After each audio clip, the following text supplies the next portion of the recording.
Selamat datang di kelas Bahasa Korea Intermediate. Kita masih membahas materi yang pertama, saram. Kali ini kita akan membahas kosakata yang berhubungan dengan saram, yaitu gojib. Gojib artinya adalah keras kepala, atau teguh pendirian. Keras kepala atau teguh pendirian. Gojib, keras kepala atau teguh pendirian. Nah, ungkapan yang berhubungan dengan gojib adalah gojib cengi. Gojib cengi. Gojib cengi. Artinya orang yang keras kepala. Orang yang keras kepala. Gojib cengi. Nah, cengi sendiri adalah artinya karakter unik seseorang. Karakter unik seseorang. Cengi, karakter unik seseorang yang mempunyai keras kepala atau teguh pendirian. Lalu selanjutnya gojibi seda. Gojibi seda. Gojibi seda apa seda? Ya benar, gojibi seda. Gojibi seda, bukan suda, tapi gojibi seda. Artinya sangat keras kepala. Gojibi seda, sangat keras kepala. Selanjutnya gojibi itta. Gojibi itta menjadi keras kepala. Gojibi itta menjadi keras kepala. Sedangkan gojibi opta artinya kurang teguh pendirian. Gojibi opta kurang teguh pendirian. Gojibi opta kurang teguh pendirian. Selanjutnya kita masuk dalam kalimat. 제 여동생은 고집이 세서 자기 생각대로만 하려고 해요. sekali lagi. 제 여동생은 고집이 세서 자기 생각대로만 하려고 해요. sekali lagi. 제 여동생은 고집이 세서 자기 생각대로만 하려고 해요. Nah, kita bahas artinya. Kita mengartikan dua pengertian. Yang pertama, adik perempuan saya ingin melakukan segala sesuatu hanya sesuai atau semau cara atau kehendak dia karena dia sangat keras kepala. Adik perempuan saya ingin melakukan segala sesuatu hanya sesuai atau semau cara atau kehendak dia karena dia sangat keras kepala. 제 여동생은 고집이 세서 자기 생각대로만 하려고 해요. Adik perempuan saya ingin melakukan segala sesuatu hanya sesuai atau semau cara atau kehendak dia karena dia sangat keras kepala. Selanjutnya pengertian yang kedua. Adik perempuan saya ingin melakukan hanya sesuai kehendak atau caranya karena dia sangat keras kepala. Sekali lagi yang kedua, adik perempuan saya ingin melakukan hanya sesuai kehendak atau caranya karena dia sangat keras kepala.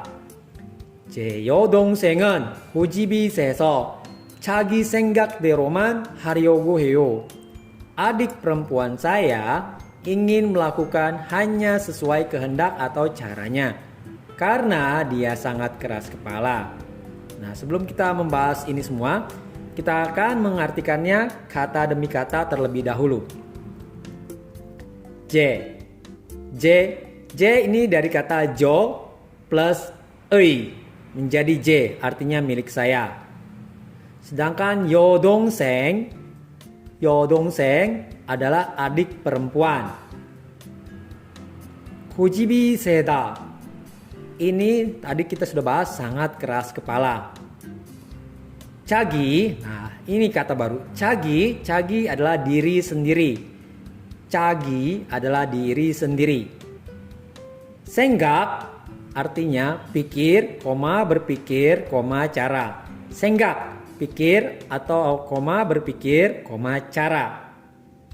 Nah, kita masuk dero.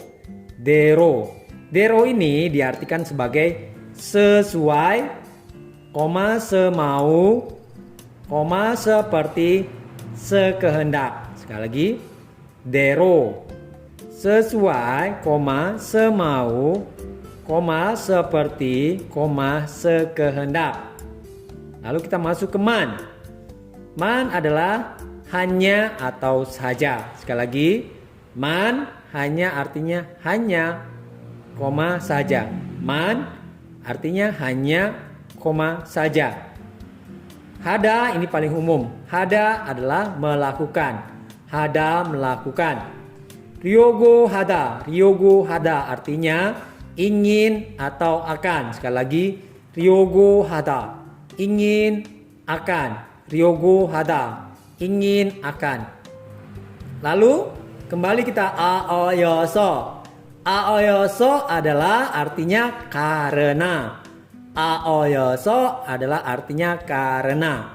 Aoyoso adalah artinya karena. Karena aoyoso. Aso, oso, yoso. Artinya karena. Nah, kita balik ke contoh kalimat. 저 여동생은 고집이세서 자기 생각대로만 하려고 해요.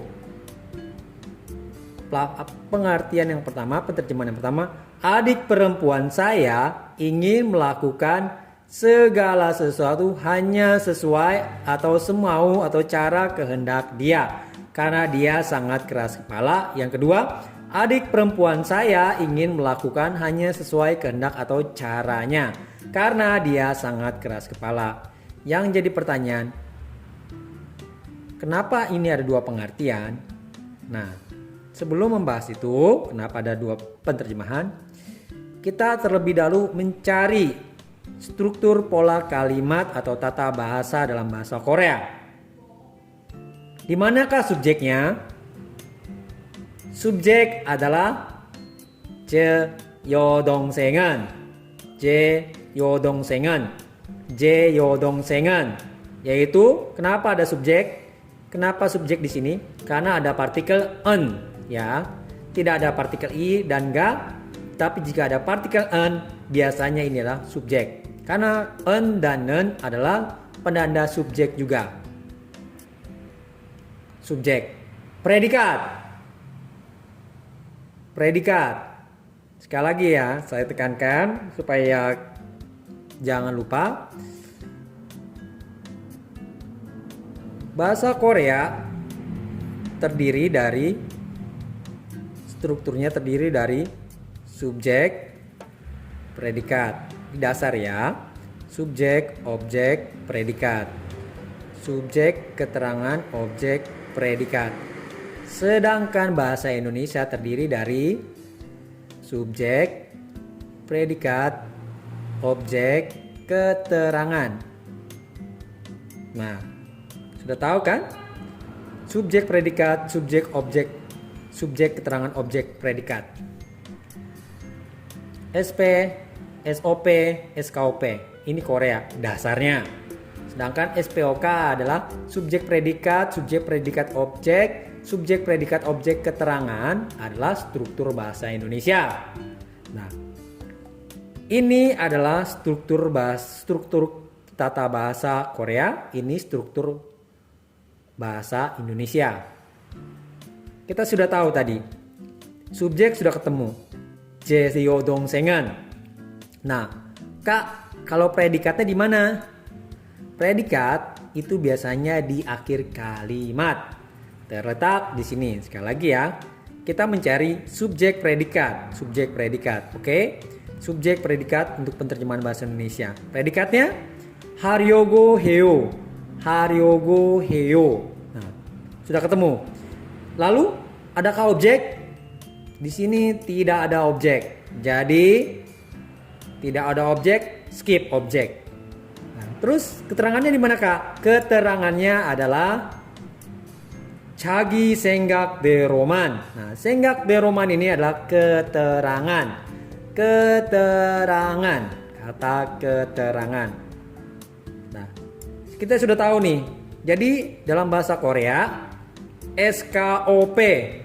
Tetapi objeknya tidak ada, menjadi SKP. Subjek, keterangan, predikat. Betul kan? Susunan bahasa Koreanya? Iya, SKP. Tetapi ini bisa berubah. Dari SKP bisa SPK. Tergantung kalimat Korea yang ingin diterjemahkan atau yang digunakan. Nah, sedangkan hubungan dengan bahasa Indonesia adalah SPOK. Karena objek tidak ada, berarti hanya SPK. Subjek, predikat, keterangan. Jadi subjek, predikat, keterangan. Koreanya subjek, keterangan, predikat.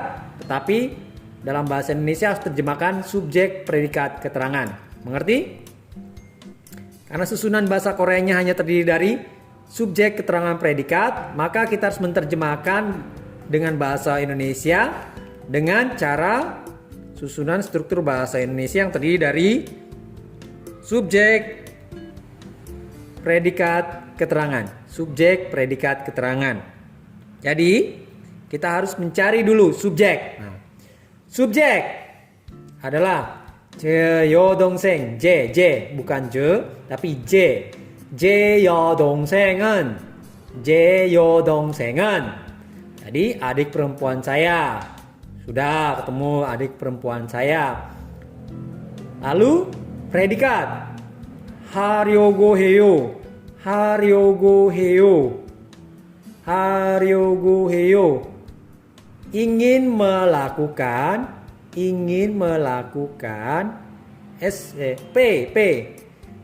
P predikat 하려고 해요. Subjek 제 여동생은, adik perempuan saya. 하려고 해요, ingin melakukan. Keterangan 생각대로만 자기 고집이세서. Jadi dari 고집이세서 자기 생각대로만 itu adalah kata keterangan. 고집이세서 kata keterangan sifat, dan kata keterangan berpikir. Kata keterangan sifat. 고집이 세서 자기 생각대로만 하려고 해요. Jadi dari sini sampai sini adalah kata keterangan. Kata keterangan. Sekali lagi, kita menerjemahkan ke dalam bahasa Indonesia subjek, predikat, keterangan. Adik laki-laki saya, adik perempuan saya ingin melakukan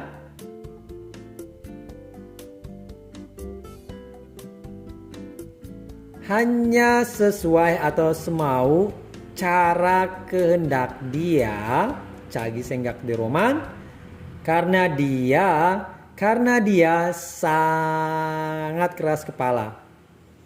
Sebenarnya saya tekankan sekali lagi, kenapa ini ada segala sesuatu sedangkan tidak ada terus di sini? Sebenarnya penerjemahan yang kedua adalah murni kalimat yang di atas.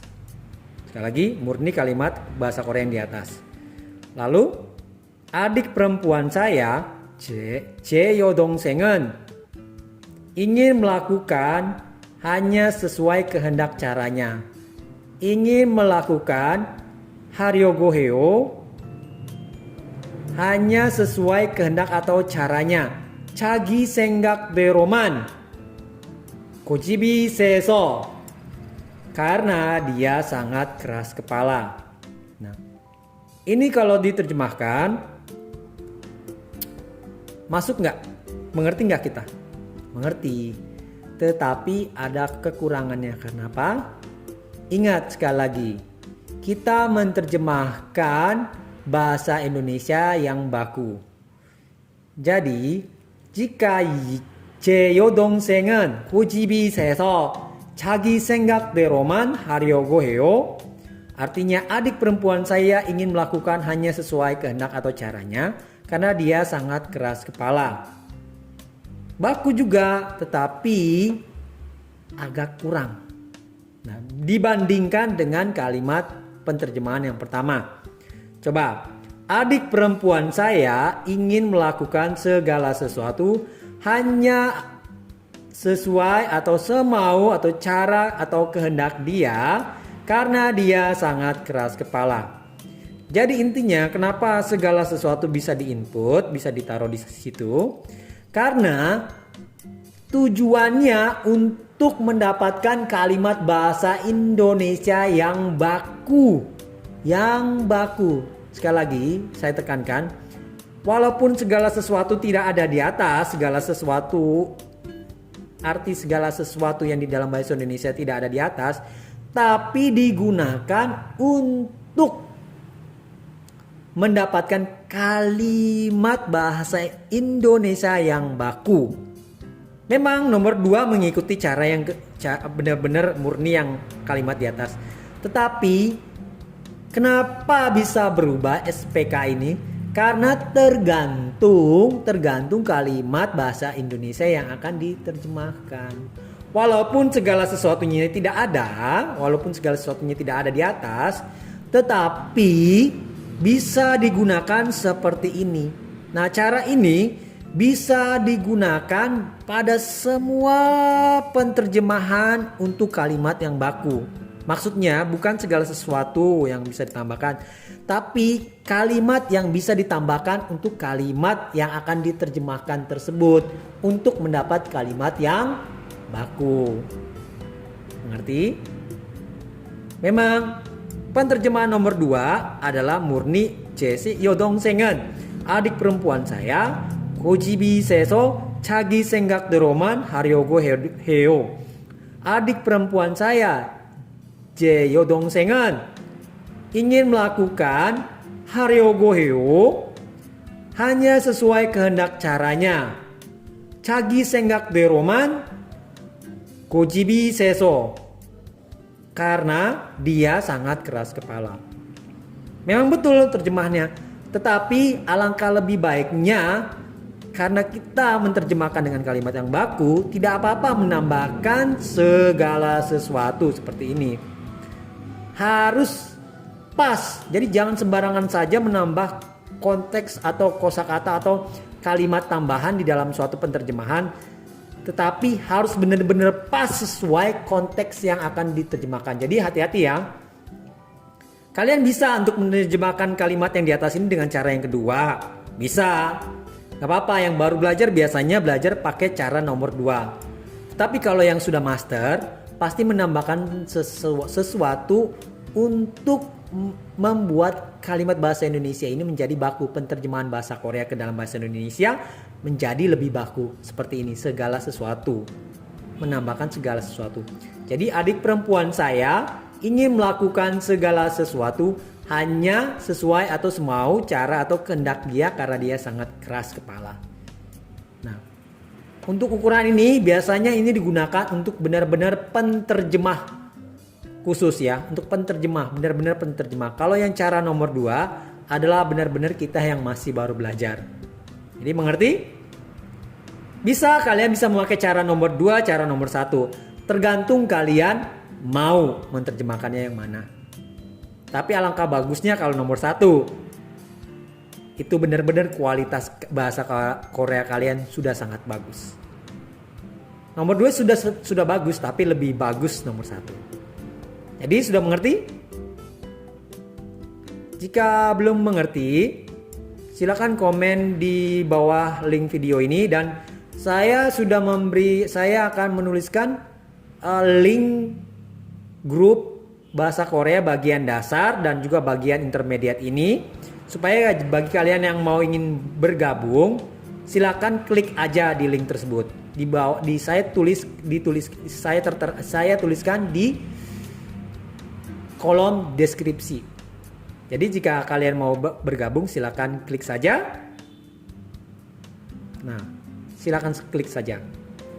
Jadi jika tidak ada pertanyaan atau ada pertanyaan, pastilah kalian ada pertanyaan, ini agak susah soalnya. Kalau ada pertanyaan silakan komen saja di bawah atau tinggal masuk ke grup, tinggal bertanya saja. Soalnya saya adminnya di situ. Jadi sekian untuk pelajaran hari ini dan annyeong.